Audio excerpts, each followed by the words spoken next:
Hola, buenas tardes. Yo sí quiero dar las gracias, os quiero dar las gracias por estar aquí, os quiero dar las gracias por el trabajo que hacéis todas y todos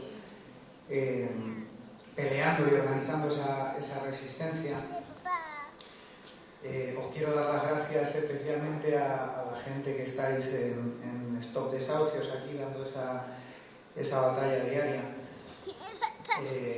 Y además os quiero dar las gracias por una parte en nombre de la plataforma Afectados por la Hipoteca, porque lo que estáis haciendo a fin de cuentas es darle voz a la precariedad, al sufrimiento del día a día, a un drama social que estamos viviendo, pero también le dais voz, igual que cuando lo hacéis a las compañeras de estos desahucios, a la dignidad, a la capacidad de rebelarnos y decir que vamos a ofrecer resistencia y que vamos a construir una alternativa. Y gracias en mi nombre propio por permitirme estar aquí con vosotros y aprender, ¿no? Que de lo que se trata de ir tejiendo redes y de aprender.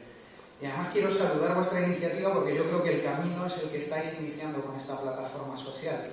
La situación que vivimos actualmente yo creo que nos empuja irremediablemente a eso, a converger, a generar espacios en los que podamos trabajar juntos los diferentes colectivos, los diferentes hombres y mujeres, porque si no nos juntamos, si no nos agarramos de la mano, organizamos esa resistencia y construimos esa alternativa, nos van a despedazar por separado. A partir de ahí lo que voy a intentar es contextualizar un poco todo este problema de vivienda, toda esta lucha, y además voy a intentar hacerlo de una forma muy breve porque bueno, me gustaría que esto fuera algo abierto y colectivo y que podamos generar una reflexión y un debate común. Para empezar, yo creo que hay que tener una serie de conceptos globales más o menos claros. Creo que los tenemos, pero está bien recordarlos. De lo que estamos hablando es de globalización. Estamos hablando de que los malos están globalizando su modelo. Estamos hablando de un modelo que, como sabéis, un modelo de producción que es absolutamente injusto, porque está basado en la acumulación del dinero, del capital en muy pocas manos, a costa de pisar el cuello a las mayorías. Pero además es un modelo que es insostenible. La sobreproducción no se puede mantener permanentemente como ha venido sucediendo en las últimas décadas, porque el planeta es finito y porque no da más de sí.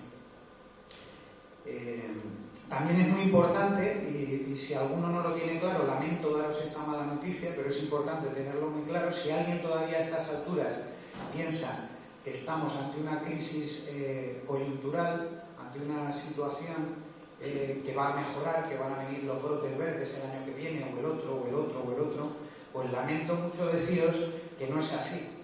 Ante lo que estamos es ante la imposición de un modelo que consiste precisamente en esto y a peor. Y además la vivienda no es una lucha sectorial o no es un problema sectorial aislado de todos los demás. En ese contexto de imposición de un nuevo modelo sufrimos este drama social de las viviendas, pero también estamos viendo cómo se desmonta todo el estado del regular estar que teníamos, como miles de funcionarios, de trabajadores públicos son despedidos, cómo se nos empuja al paro, y además ese paro nos lleva al esclavismo porque nos vemos obligados a trabajar cada vez jornadas más largas por salarios más pequeños. Esto es así porque el sistema ya no se puede sostener de otra forma. Sobramos. Hay un porcentaje importante de la población de pobres que sobramos en ese modelo, para que unos cuantos sigan acumulando ese capital. En todo este contexto, si nos vamos a los datos, los malos, los multimillonarios, los de siempre, los de arriba, no han perdido dinero, no están sufriendo esas consecuencias, no están haciendo esos sacrificios que nos piden a nosotros. Al contrario, lo que están haciendo es ganar cada vez más dinero. A título de ejemplo, dos que me parecen muy significativos. El señor Amancio Ortega ganó el año pasado 24.000 millones de euros. Pero además se ha producido una fuga de capital en el último año de 220.000 millones de euros, que tienen dueño, evidentemente. Estamos hablando de que 220.000 millones de euros es pagar todas las pensiones de 2 años. Por lo cual, muy importante asumir esa conciencia. Esto viene a quedarse, esto se va a ir agravando cada vez más y cada vez más y cada vez más. Vamos concretando un poco en el tema de la vivienda. Todos conocéis los datos que son escalofriantes. Estamos hablando de que se han producido más de 450.000 ejecuciones hipotecarias. Y cuando hablamos de vivienda, estamos hablando no solamente de un derecho constitucional, no solamente estamos hablando de derechos humanos reconocidos como tal en la Carta de Derechos Humanos, sino yo creo que es evidente y hay que ser o muy necio o muy mezquino para no tener claro que cuando hablamos de vivienda estamos hablando de un derecho fundamental, de una necesidad básica. Porque, por una parte, lo que sucede es que al robarte la vivienda, al despojarte de esa vivienda, de ese derecho fundamental, te están arrebatando otra serie de derechos añadidos, te están arrebatando incluso la dignidad. Yo he participado en muchos desahucios. Hay uno que me afectó especialmente, que fue el de Azucena, en Manoteras. Fue uno de los primeros desahucios que no conseguimos parar, y justo cuando estaban echando a esa madre de su casa, llegaban las crías del colegio, niñas pequeñitas de 2, 4 y 6 años, y la niña le preguntaba a su madre que si es que ella se había portado mal y por eso se tenían que ir a la calle y iban a tener que dormir en la calle esa noche. Imaginaos cómo queda en ese momento la dignidad de esa madre. Pero además, como os decía, es que es un derecho fundamental. No podemos hablar del derecho, incluso del derecho a la vida, sin que le vaya unido ese derecho fundamental a la vivienda. ¿Cómo nadie puede reorganizar su vida, marcarse un proyecto vital sin tener a dónde dormir? ¿Cómo podemos garantizar el derecho a la vida si por otra parte condenamos a hombres, mujeres y niños a dormir en la calle, a morirse de frío literalmente, incluso directamente los empujamos a la muerte en muchos casos?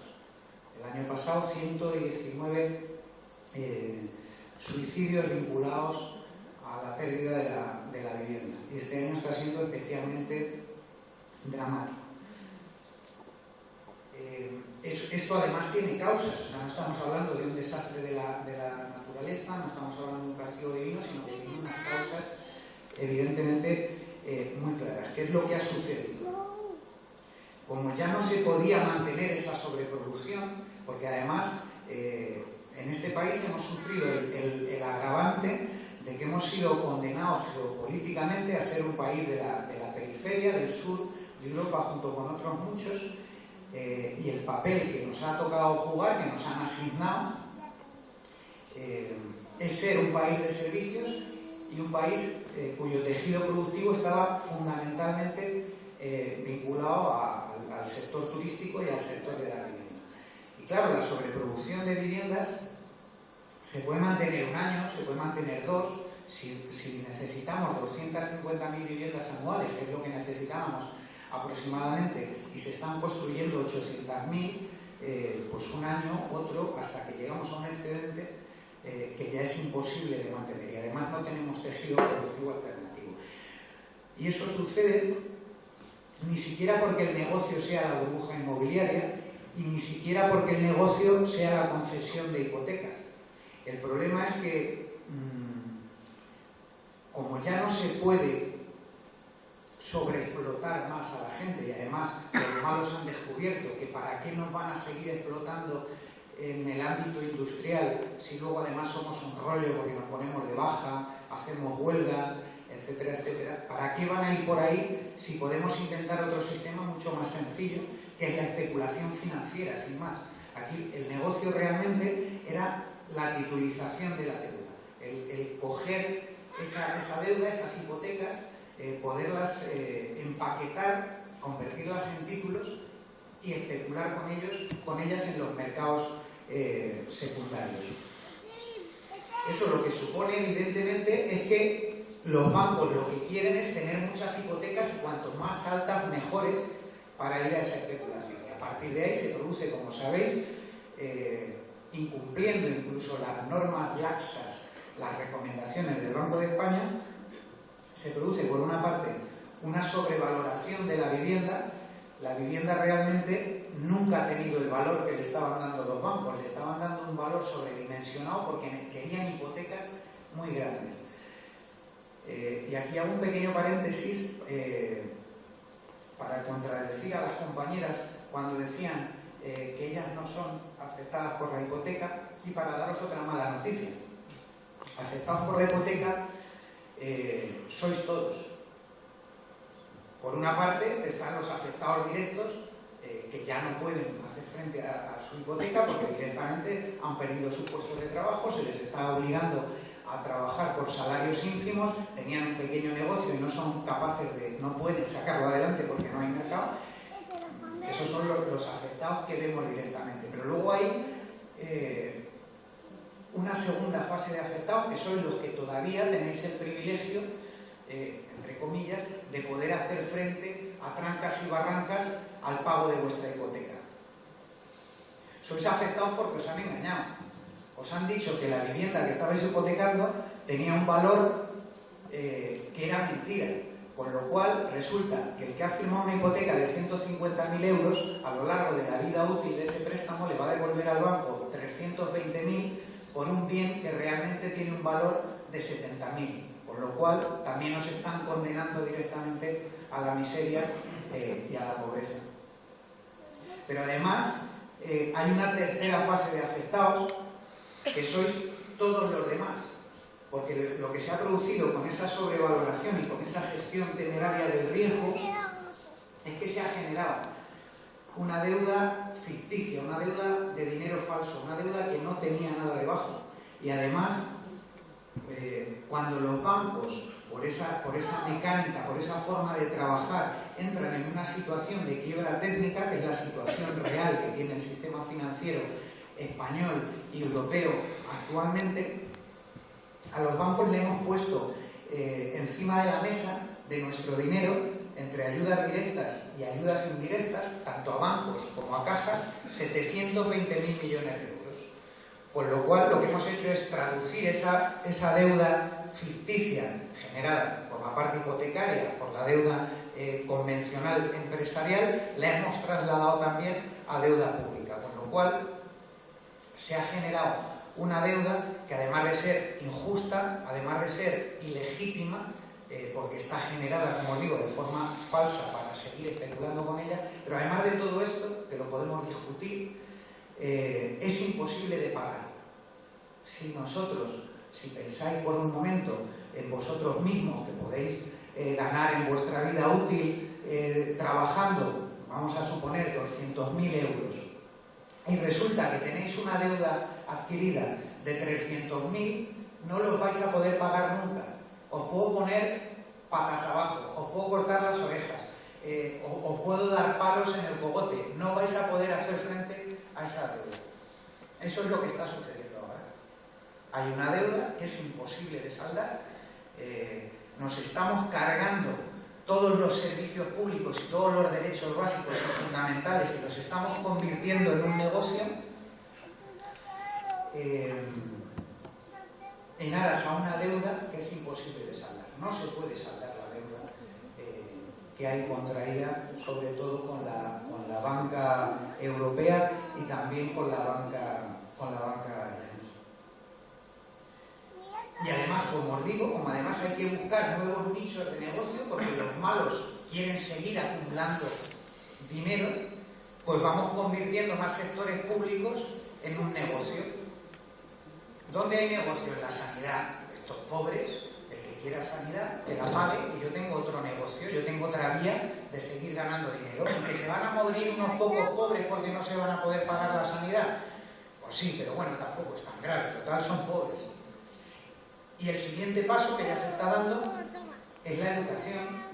Vamos a convertirla en un negocio, vamos a convertirla en un negocio privado, y el que no pueda pagarse la educación, pues directamente no puede ir al colegio, no puede ir a la universidad. Eso ya está sucediendo. Mi hija Lucía tiene 9 años, no hay muchas posibilidades de que pueda ir a la universidad, porque yo no podré hacer frente a las tasas universitarias.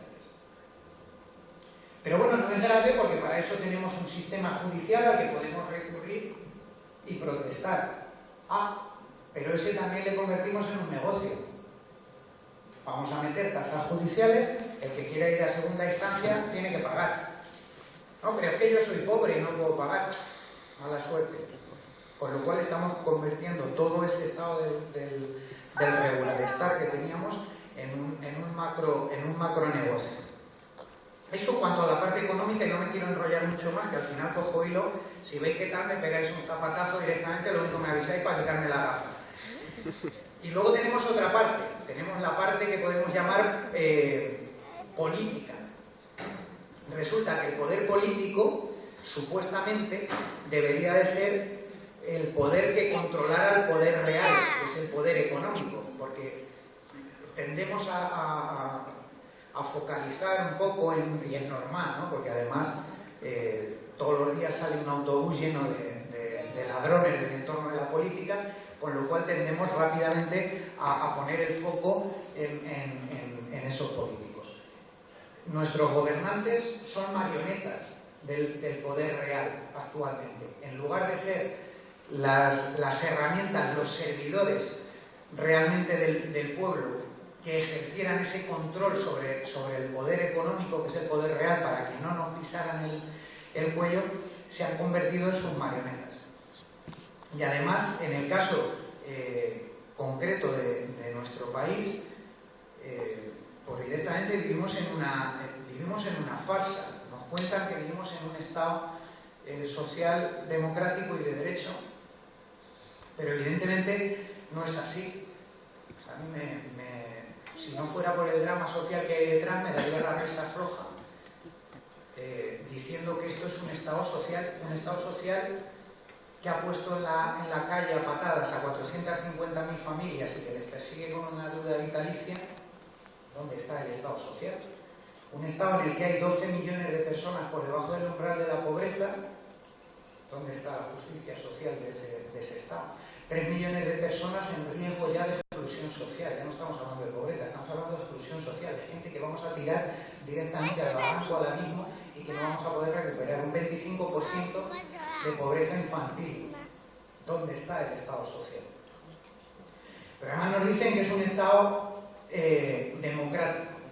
Y la cobertura que nos dan para decir que vivimos en un Estado democrático y nos tenemos que callar la boca, por lo tanto, es que, hombre, ¿qué más queremos? Si nos dejan ir cada 4 años a meter una papeleta en una urna. Una papeleta en una urna, además, que luego se computa con un sistema electoral que sin ni siquiera cumple un principio tan sumamente básico como el de una persona, un voto.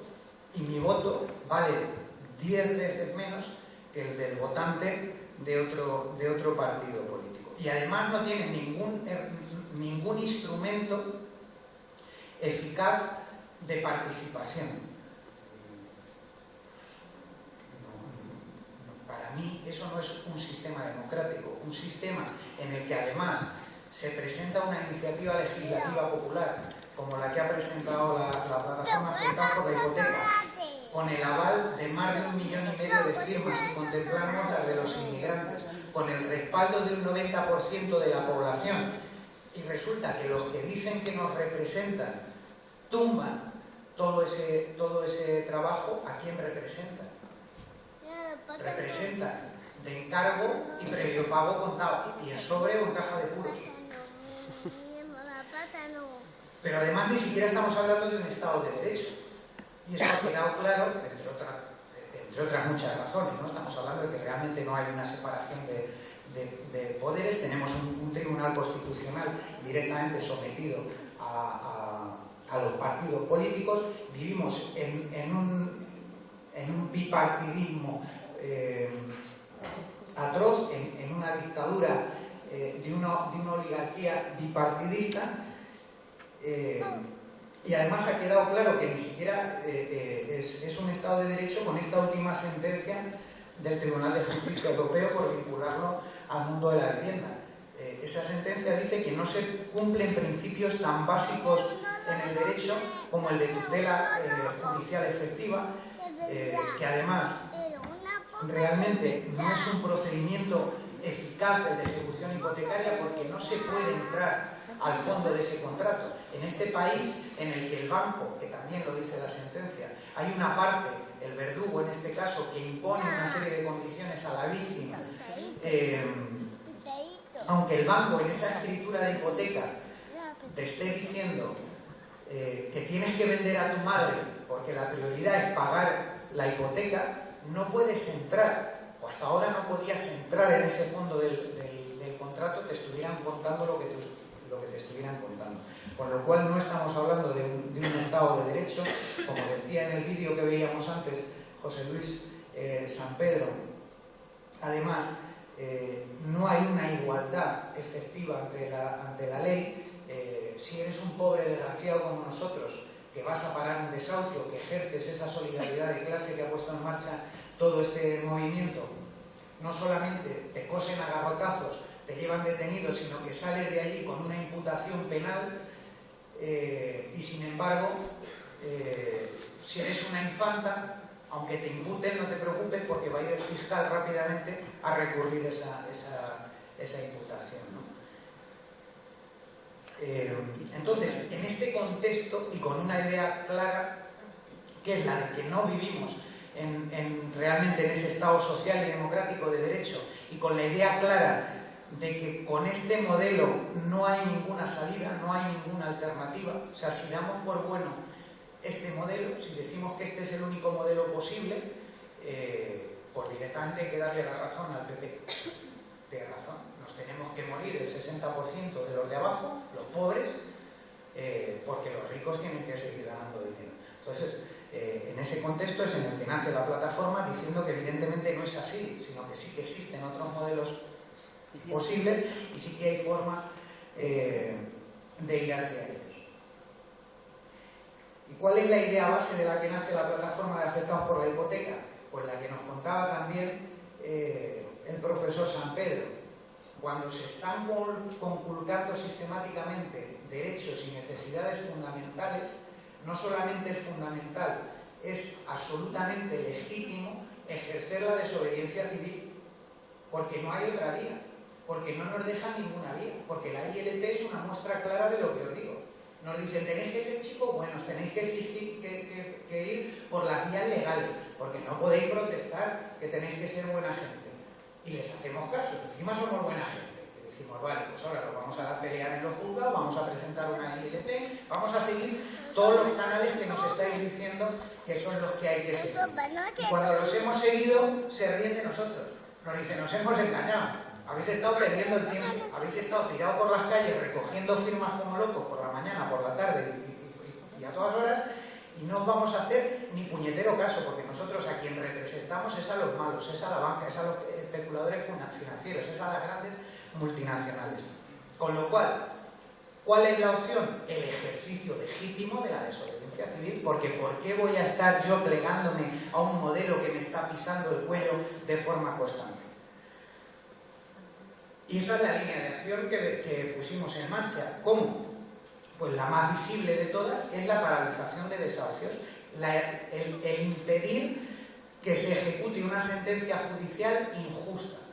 Eso es lo que hace la plataforma. Y lo hace además, que quizá es lo más importante que ha tenido este movimiento, lo más importante al menos para mí, y es consiguiendo dos cosas.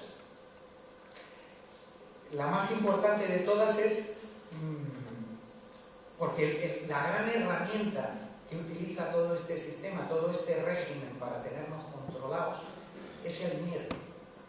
No hay otro, es el miedo a todo, el miedo al futuro, el miedo a un nuevo modelo, el miedo a no dejar de pagar la hipoteca porque vas a tener un montón de problemas, tienes el miedo. Lo que se ha ido consiguiendo desde todo este movimiento para empezar es romper esa barrera del miedo. Y cuando rompemos esa barrera del miedo, ya no tienen ningún instrumento de control. Otro pequeño inciso que os hago así por hablar de mi caso personal, que yo creo que ilustra mucho el asunto. Yo soy afectado directo por la hipoteca, de los directos, de los que no pagan la hipoteca. Iba a decir de los que no pueden pagar la hipoteca, pero no es exactamente así, porque en mi caso es un caso de conciencia. Yo, haciendo un esfuerzo, podría haber seguido haciendo frente al pago de la hipoteca. Pero resulta que llega un momento en el que, haciendo más o menos este análisis que intentaba compartir con vosotros, digo, pero ¿por qué le voy a pagar yo a este tío la hipoteca? Si me ha robado, si me ha tangado miserablemente. Con lo cual, doy ese primer paso de romper la barrera del miedo y me voy allí con el mismo miedo que todo el mundo a la sucursal, empiezo a tantearle, empiezo a decirle, oye, ¿no te parece que me estás robando un poquito? Y que has sobrevalorado la vivienda. Para que os hagáis una idea, yo compré mi casa en el año 2000 en una aldea de 7.000 habitantes a 40 kilómetros de Madrid. Me costó 72.000 euros, año 2000. En el 2007, cuando le hago la hipoteca, primero del 2007, tenía un negocio que me iba mal, la única forma de financiar era eso, me voy con mi casa que cuesta, que tiene un valor real de 72.000 euros, y le digo, tásame la vivienda, por favor. Sí, claro, ahora mismo, 500.000 euros de tasación, en un pueblo de 7.000 habitantes. Además, me estaban cobrando unos intereses desmesurados, intento renegociar con ellos, decir, oye, no me robes tanto, róbame un poco, pero no me robes tanto, y así vamos tirando todo. No hubo ninguna manera, con lo cual doy ese primer paso de romper esa barrera del miedo y le digo, no te pago más la hipoteca, había 6.000 euros en la cuenta. Y me dice, sí, hombre, teniendo 6.000 euros en la cuenta no vas a pagar la hipoteca, vale, dame los 6.000 euros. Hoy no, mañana, vale, mañana, dame los 6.000 euros, no te pago más la hipoteca. Y no pasa nada, o sea, tampoco es tan grave. A partir de ahí, además, empieza una campaña brutal. Nos dicen que el escrache es un palabra que hemos importado de Argentina. Nos dicen que es acoso. Nos dicen que es acoso el ir a recordarle al servidor público, al que debía ser nuestro servidor, al que nosotros hemos elegido y al que nosotros pagamos el sueldo, recordarle que tiene que hacer lo que el pueblo le diga que tiene que hacer. Y eso nos dicen que es acoso.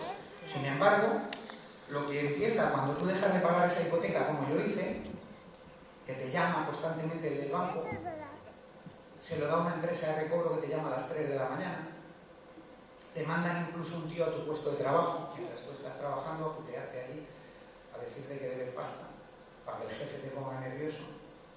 Es seguir manteniendo esa herramienta, ese instrumento de miedo. Cuando eso consigues romperlo también y te da exactamente igual, se acabó. Luego me llamaron a una reunión tremenda, una mesa de caoba, dirección regional, 20 tíos de servicios jurídicos, para intentar meter otra vez miedo, y me decían, tú vas a tener un problema. Y en aquel momento es cuando cambio totalmente el chip, tiro todo ese miedo y le planteo, efectivamente, seguramente que yo en la vida voy a tener un montón de problemas, pero este le vas a tener tú, no vas a cobrar nunca la hipoteca que te debo, o no te la voy a pagar nunca, me vas a embargar una parte del sueldo, en la línea que vamos, más de 960 euros, que es el mínimo inembargable ahora mismo. Aquí, en cuestión de año y medio, más de 960 euros no los va a cobrar ni Dios, con lo cual el banco no puede pillar ni un duro, se acabó, ya no hay más control. Y eso es a lo que tenemos que ir, ¿no? A romper ese miedo, y esa es la primera cuestión importante que consigue la plataforma. La gente suele llegar a la plataforma afectados por la hipoteca. En Madrid normalmente la media está entre 80 y 120 casos nuevos todas las semanas en la asamblea de afectados, y llega además normalmente rota, porque además es gente que hace 2 años o 2 años y medio vivía en una posición cómoda.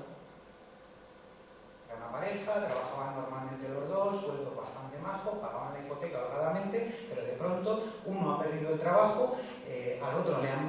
le han aplicado un recorte brutal en el sueldo.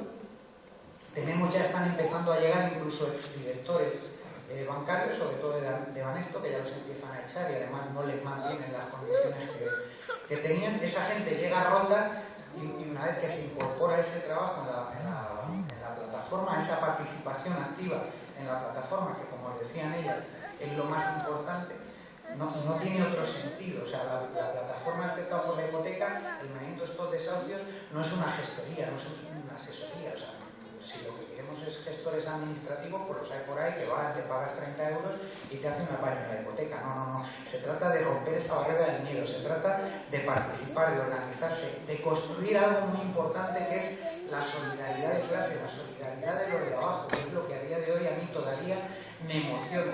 Ver gente que se levanta a las 5 de la mañana para irse a la otra punta de la ciudad o irse a otra ciudad a parar el desahucio de alguien a quien no conoce. Y la gente del barrio que baja, y la vecina de arriba que baja el café, que además la vecina de abajo está igual de jodida que la que van a desahuciar, pero hace el esfuerzo de preparar el café, que es lo que puede aportar la mujer. Esa solidaridad de clase, el generar ese tejido social que se había perdido en los últimos años, es la parte más importante que tiene la plataforma de afectados por la hipoteca. Eso junto a la desobediencia civil que os decía, que hay que ejercer. Y eso tenemos que seguir impulsándolo entre todos y tenemos que llevarlo a otros sectores. Porque además, yo creo que es un momento, antes lo hablaba con un viejo compañero de batallas, que ya estuvimos ahí penando cuando preparábamos la manifestación del 15 de mayo, él lo decía y tiene razón, hay que ir aprendiendo de las experiencias que funcionan. Si esta experiencia ha funcionado con este modelo, vamos a intentar trasladar este modelo al resto de las luchas. Porque, por ejemplo, ¿por qué no se puede plantear un modelo de lucha similar en la Marea Verde, por ejemplo, para defender la educación, en la que nos encerremos en los colegios de forma contundente, ejerzamos esa desobediencia civil, o incluso nos vayamos directamente a ocupar los hospitales que se quieren privatizar? Porque en Madrid lo que están haciendo actualmente es que hicieron 8 hospitales, que los pagamos con nuestra pasta pública, religiosamente, y ahora lo que han hecho es que esos 8 hospitales se los van a regalar a la empresa privada, regalados, y además para que los gestionen, pues habrá que ocupar esos hospitales y tendremos que organizar a los médicos y ser nosotros los que tiremos para adelante. Y además es muy importante, todo esto os lo voy bombardeando y ya es verdad que sí que voy terminando, es muy importante generar un movimiento similar al de la plataforma en el ámbito del paro y la precariedad, que nos está mordiendo además por los talones y que además es viable y que lo podemos hacer exactamente con el mismo modelo. Vamos a lanzar una ILP, vamos a ejercer la desobediencia civil, vamos a generar bancos de alimentos, vamos a ir a la soberanía alimentaria, porque con esto pasa igual que os decía con la vivienda. ¿Cómo narices se puede hablar de derecho a la vida si no tenemos derecho a comer, si no tenemos acceso a comer directamente, si tenemos que ir a buscar a los contenedores de la basura la comida que llevar esta noche a casa, ¿no? Y bueno, pues todo este proceso es el que ha ido poniendo en marcha la plataforma afectada por la hipoteca. Como os decía, se paralizan los desahucios, se impiden esas ejecuciones de sentencias ilegales, importantísimo, pero además al banco le obligamos a aceptar daciones en pago y alquileres sociales. Y digo le obligamos, o sea, no es que vayamos con el papel debajo del brazo a decir, señor banquero, por favor, ¿haría usted el favor de firmar la dación en pago a este pobre? No. Lo que hacemos es lo mismo, volvemos a ejercer esa solidaridad de los de abajo, hacemos grupos por bancos donde nos vamos 50 o 60 personas con unas pancartas maravillosas, con unos silbatos y nos encerramos en el banco. Y de allí no salimos a no ser, o bien porque el banco ha firmado la dación en pago y el alquiler social, o bien porque vienen unos señores simpaticísimos vestidos de azul con un casco y nos meten una manita de garrotazos, nos meten en la furgoneta con unas esposas y nos llevan detenidos. Pero no hay otra vía. Los malos, por favor, no nos van a hacer caso. O sea, podemos, si queréis, le podemos mandar unos telegramas al señor Botín y decir, no sea usted malo, trátenos bien, pero no nos va a hacer caso. Ese es el camino que se ha ido manteniendo y que hay que seguir manteniendo. Y de hecho es el que se mantiene, porque como os decía, se presenta una iniciativa legislativa popular que además es flojita. O sea, estamos hablando de que la iniciativa legislativa popular son 3 peticiones muy básicas mínimas, porque aquí de lo que deberíamos estar hablando realmente, en base a lo que os decía antes, a que la vivienda es un derecho fundamental, es que como tal tiene que estar fuera del mercado, no puede ser una mercancía, tiene que ser un derecho. Pero la ILP es flojita, la ILP plantea 3 cosas que son de cajón. Una moratoria en los desahucios para todos los deudores de buena fe. A toda esa gente que el único delito que ha cometido es no tener ingresos para pagar su casa, no se la puede seguir sacando a patadas, nos pongamos como nos pongamos.